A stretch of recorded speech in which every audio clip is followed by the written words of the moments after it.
Hello, hello, and welcome everyone to In Time. My name is Nicholas Lamar Soutter. Once again, my co-host has a job, so we won't be hearing from Ethan today. But such is the nature of it's. I kind of miss when he was less busy. We could have him on more often, but. At any rate, before I continue, yes, I was just in the oh God, Doritos. Okay, this Dorito thing has gone on far enough. In Time, the first Dorito powered YouTube channel. I'm aware. Thank you. Appreciate all of the support from everybody in regards to that. As to the alien DNA, we're going to be discussing alien DNA, demon and witch sex, and a few Trump's in office. What else?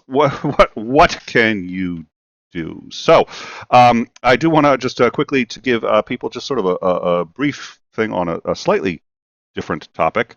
There is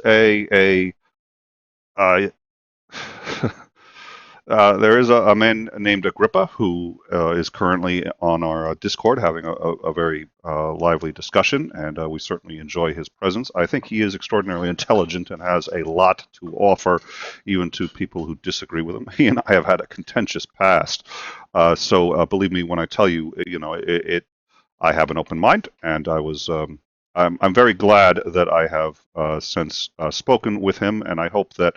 There are people on our Discord who were concerned about us having him. He is a self-admitted troll, but he's intelligent and he's been having very productive discussions. We are very glad that he is willing to have those with us, and has he knows what the rules are and he follows them. And like I said, there were a number of our mods who were quite concerned about having them on. I think they have found that even if there are disagreements, and there has been contention in the past. He's someone.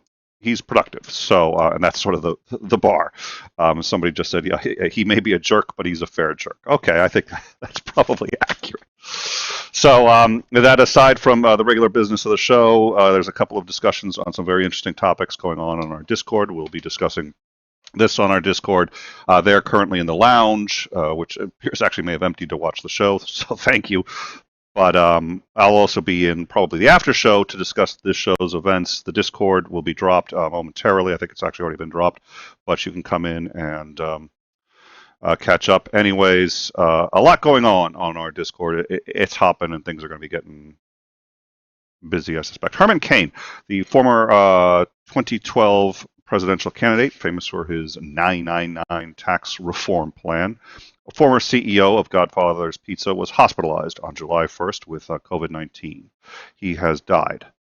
It is believed that he contracted coronavirus from a June 20th rally in Tulsa, Oklahoma, in which at least 8 other members of the advance team seems to have contracted coronavirus. So it does appear that these rallies are taking a toll. It has been suggested that if we had initiated a nationwide mask mandate, that 90% of the deaths that the U.S. has suffered could have been prevented.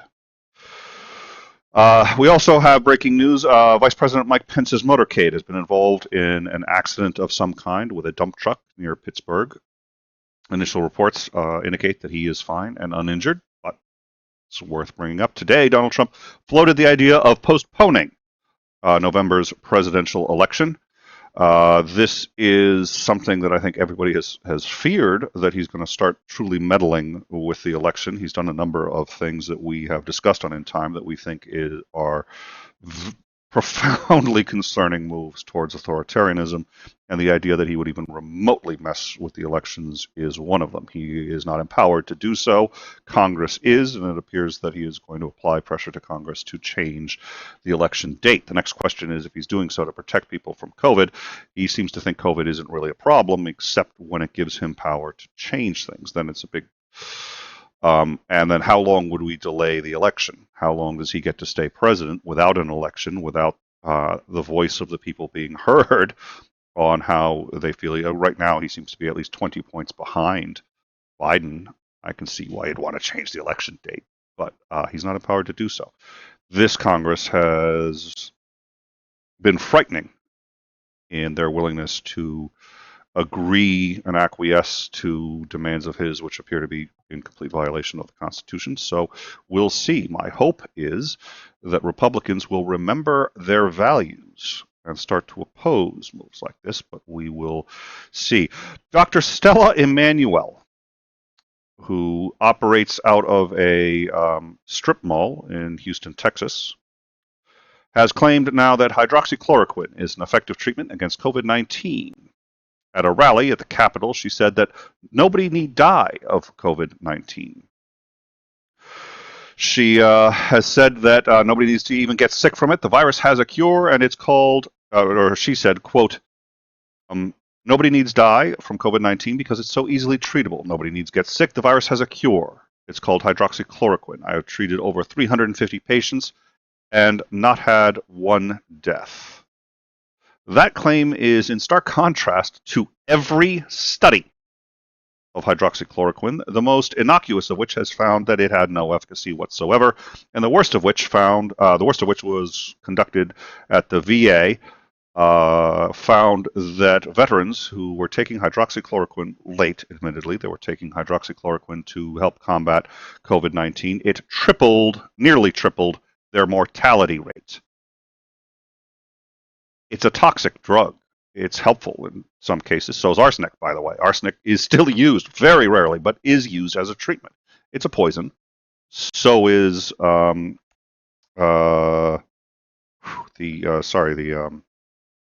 cancer treatments. I don't know why my brain is in neutral today. I apologize. What's the cancer treatment that they use? It's a poison. And the hope is that it kills the cancer before it kills you. It begins with a C. I forget. Somebody in the live chat will drop it. I do apologize. But cancer is usually treated with radioactive poisons. The hope is to kill a cancer before it kills you. Hydroxychloroquine is reasonably toxic. Yes, they went from 11% mortality to 28% mortality in that study. That is, so when I say tripled, I am a little shy on that. But at any rate, so let's see. The Food and Drug Administration has, in fact, revoked the license to use hydroxychloroquine to treat COVID patients. And the World Health Organization has said there's absolutely no help and stopped any trials of hydroxychloroquine on chemotherapy. That was the word, chemotherapy. Chemotherapy is toxic. You take it anyway. At any rate, let's see, the World Health Organization has stopped all their trials of hydroxychloroquine because the danger is too risk. Spooky custard. I'm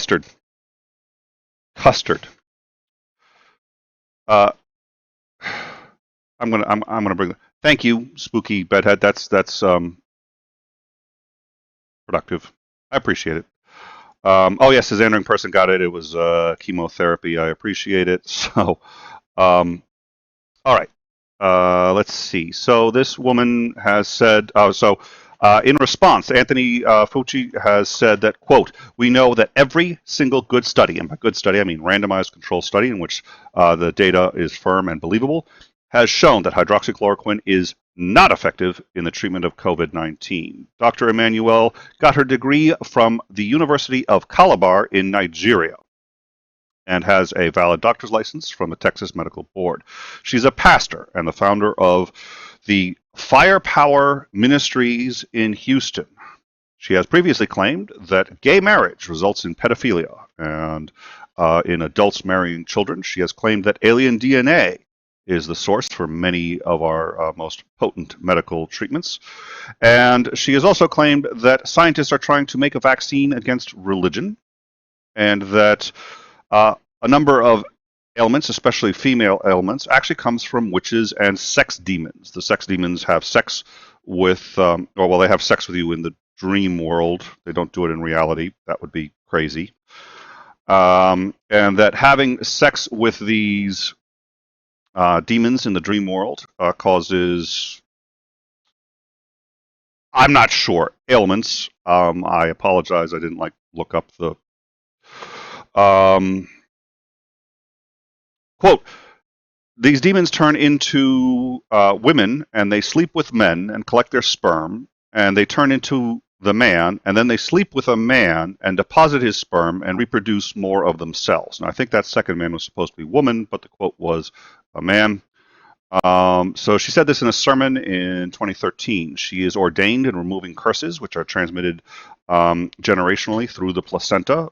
Curses can, in fact, permeate the placenta and the wall separating the baby from the mother.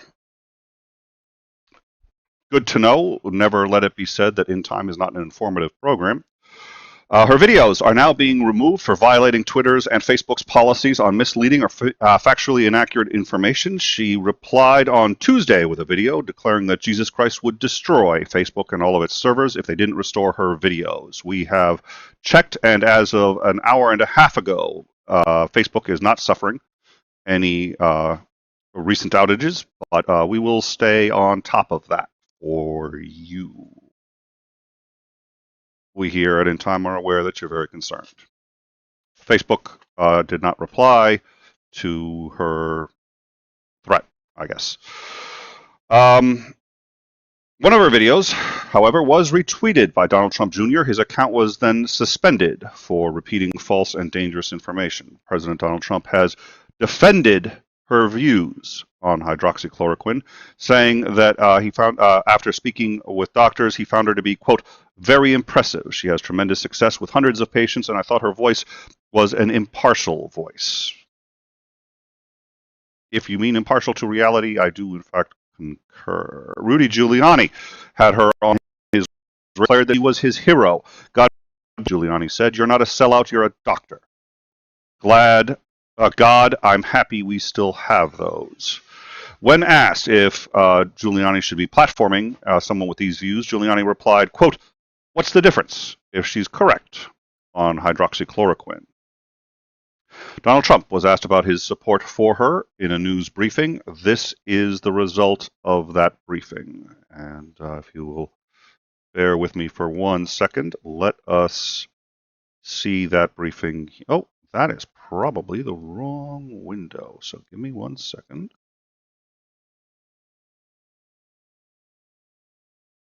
All right, let us, there we go.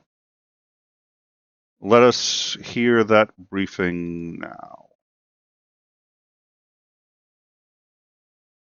The woman that you said was a great doctor in that video that you retweeted last night said that masks don't work and there is a cure for COVID-19, both of which health experts say is not true. She's also made videos saying that doctors make medicine using DNA from aliens and that they're trying to create a vaccine to make you immune from becoming religious. Well, maybe it's the same, maybe it's not, but I can tell you this. She was on air along with many other doctors.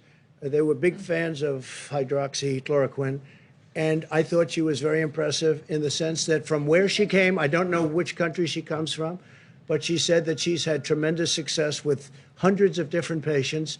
And I thought her voice was an important voice, but I know nothing about her. Masks don't work. Yeah, go ahead, Paul. Last week you said masks. Last week, well, real quick. Last week you said Thank you very masks much, everybody. Thank you. Caitlin, you were asking important questions, and even some of the. That was CNN covering his press conference at which he bailed when being confronted with the other stories that she has said.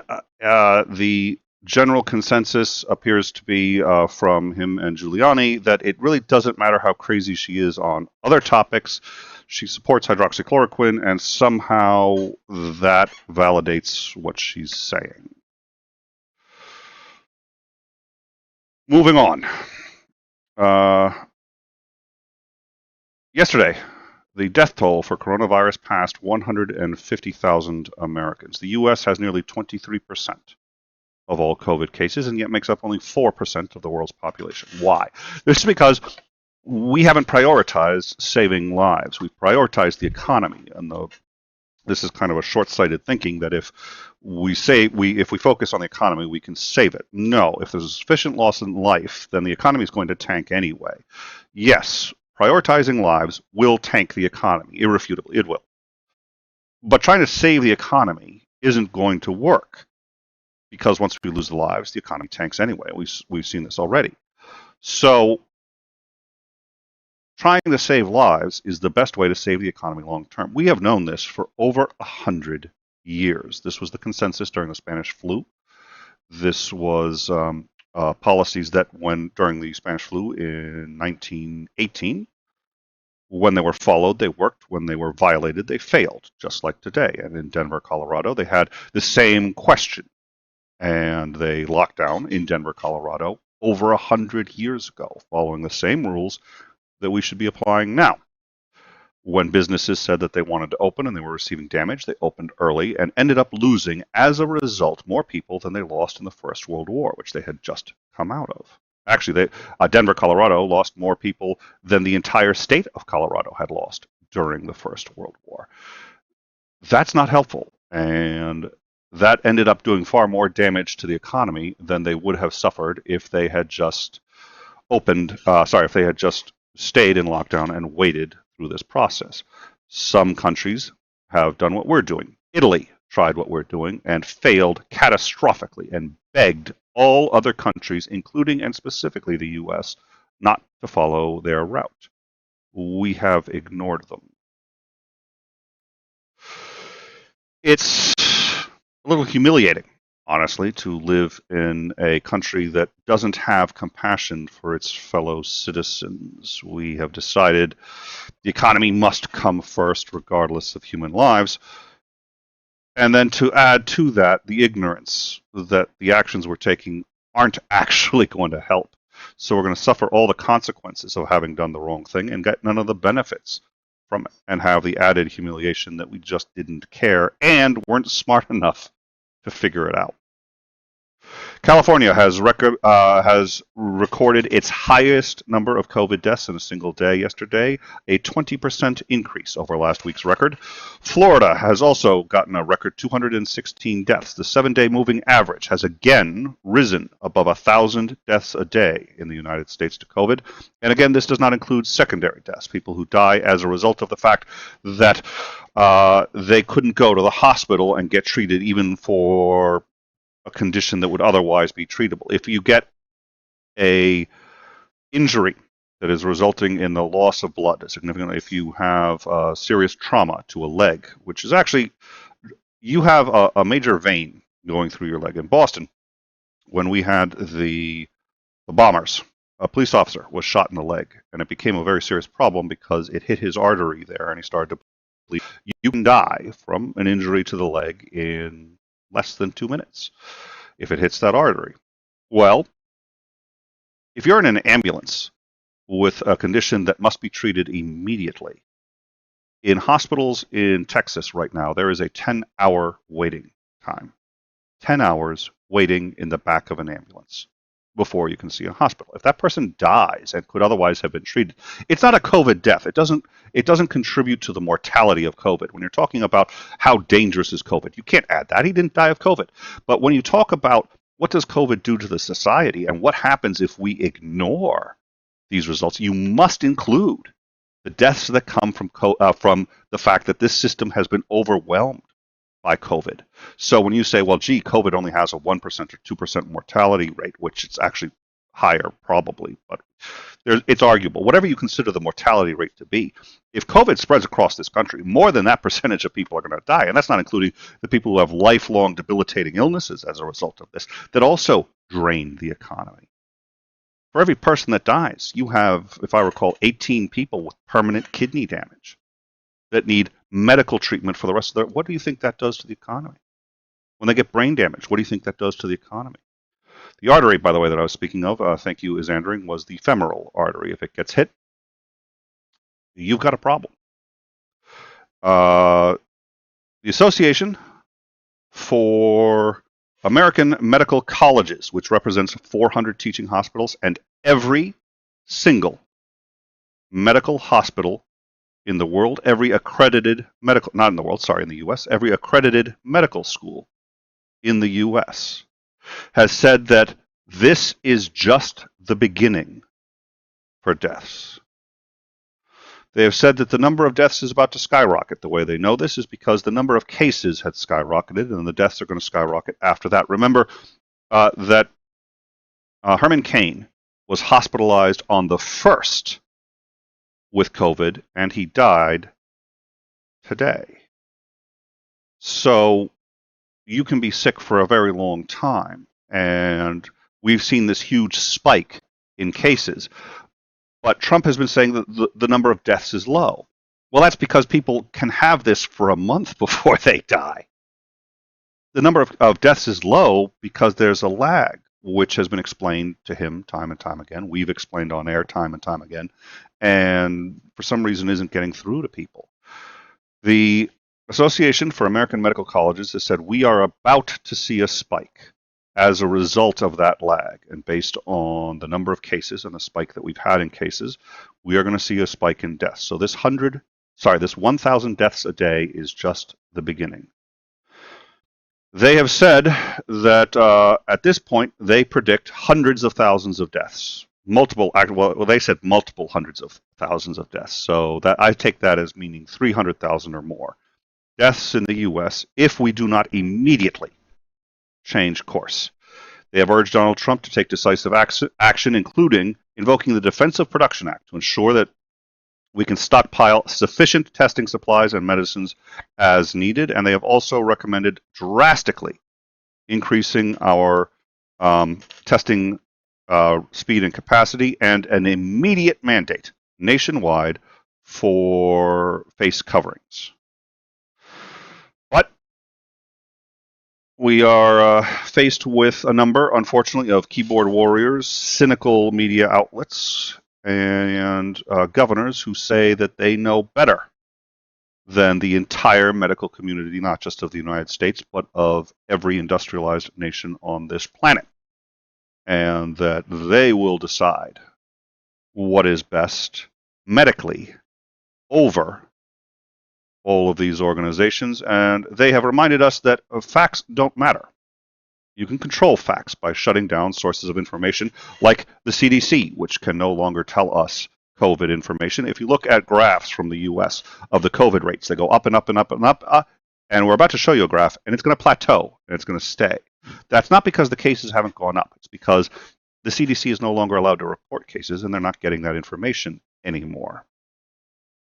We have also withdrawn from the World Health Organization. So facts don't matter, and it's not opposition that matters. You can quell opposition by an army of sycophants who will defend you so long as you take products, so long as you do photo ops of the products in the Oval Office. Donald Trump took a picture. It is the thumbnail for this episode of him surrounded by Goya products. Actually, let me get that up there, and I'll give everyone a chance to chat.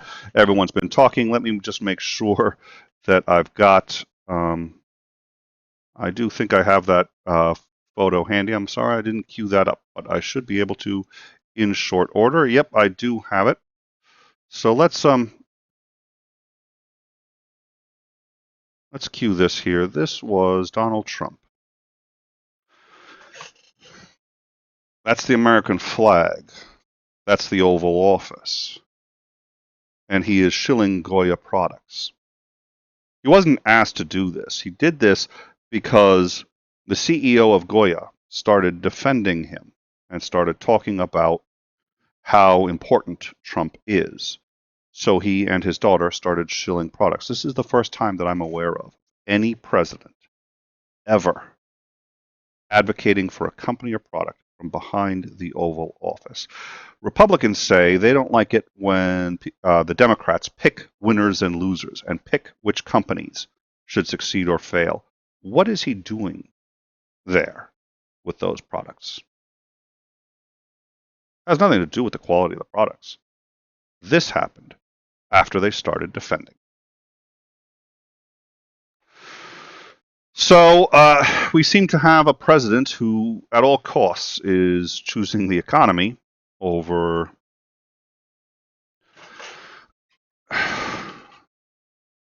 human life, over the life of our citizens. It's a false choice. He's going to lose the economy either way. That's why he's changed on the mask, but he's still pushing forward on schools and saying that in this new package, which is now being strongly opposed by Republicans, this new stimulus package, which contains, if I recall, 150 million for, no, it can't be million, it's got to be billion. I apologize. I don't quite remember. It's 150. Somebody again in the live chat will have that. He believes that funding should be contingent on the schools having people show up in person, despite all of these numbers, on the basis that his Secretary of Education has said that children are, quote, stoppers of the virus. Perhaps she means if you think the virus is coming, put a child at the door and they will stop the virus. Given that Mr. Trump now appears to believe Dr. Emmanuel is qualified to opine on demons, alien DNA, succubi, witches, dream sex, and COVID-19 and hydroxychloroquine. I wouldn't be surprised if the next thing you do is actually take a child, put them at your door, and stop COVID-19. I'm being half facetious. The reality is a lot of what they're suggesting is genuinely that stupid. And this doctor also, I failed to mention, has said that masks are completely ineffective. That's who he's propping up. And he's not doing it because of her qualifications. She's obviously insane. He's doing it because she agrees with him on one issue, which the entire medical community, other than the succubus doctor, say he's dead wrong on. To him, this is a business, and the CEO is always right, and you do what the CEO says, and everybody must follow the CEO. This isn't a business, and he's killing people.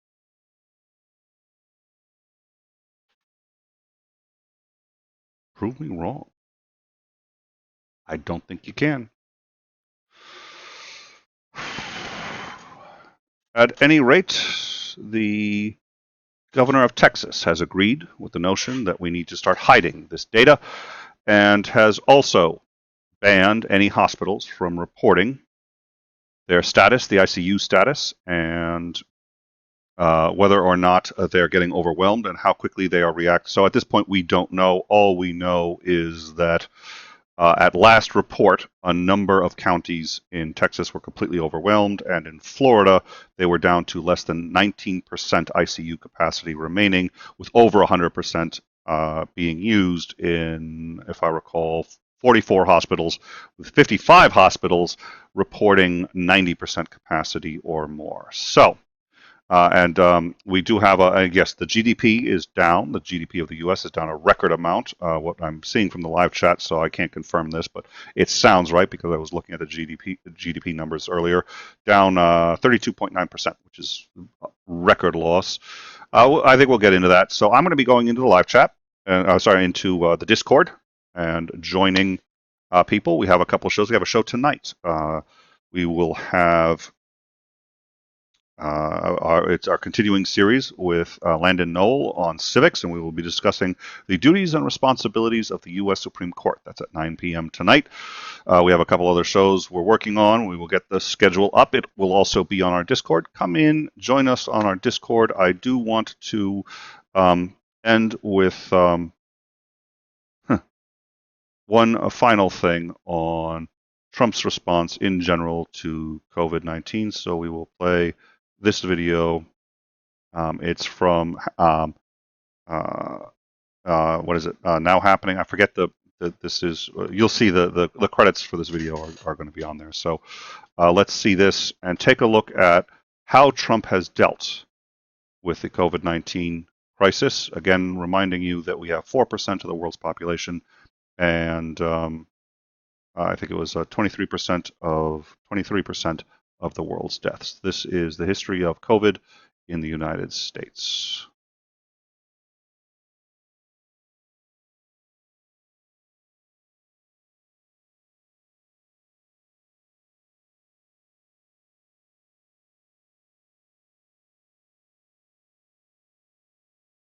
All right. I am not hearing audio. This says the audio is playing, but I am not hearing it. So we are going to quickly see if we can. Oh, I believe I found the source of that problem, so we will start this over.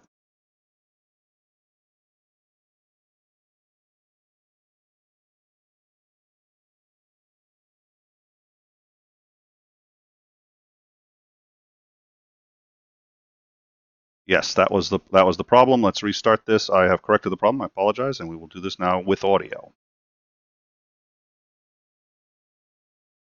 Or maybe not, because I'm a liar, apparently. Hoax. All right, we will try this one more time. I do now have the audio. We will start from the beginning. Bets on whether or not the Dorito can handle this. We're pushing the Dorito to its limits, but we'll give it a shot. And the 15 within a couple of days is going to be down to close to zero. And this is their new hoax.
That was Now This, and they've done a few other pieces which I highly recommend. I hope you'll consider going there and looking. They do some great work. This show, Overtime, is usually broadcast on multiple streams. We broadcast on Periscope, Facebook, a few other channels. I hope you will like and subscribe if you like the show. Please help support the show. We are completely community funded, so please consider that. We have a Patreon meeting coming up for all our patrons, people who subscribe on YouTube and become members on YouTube, or people who become members on our Patreon. And we have a lot of other things for patron members. You can. We have a separate Discord channels for them. We have back-end access, a whole bunch of other stuff. So I hope you'll consider doing that. At a minimum, our regular shows, our in-time shows, are only broadcast on YouTube. So if you want to see that show tonight with Landon Knoll, you have to subscribe on YouTube. Come into YouTube, just hit the subscribe button. You can watch us there. It won't be on Facebook or anywhere else. In the meantime, like I said, I will be in the Discord. I hope you guys will consider joining me there, and look forward to seeing you guys tonight. Thank you so much for your support. Please do remember to hit the like and subscribe button, and I'll catch you guys in the Discord in about 5 minutes. Thank you so much.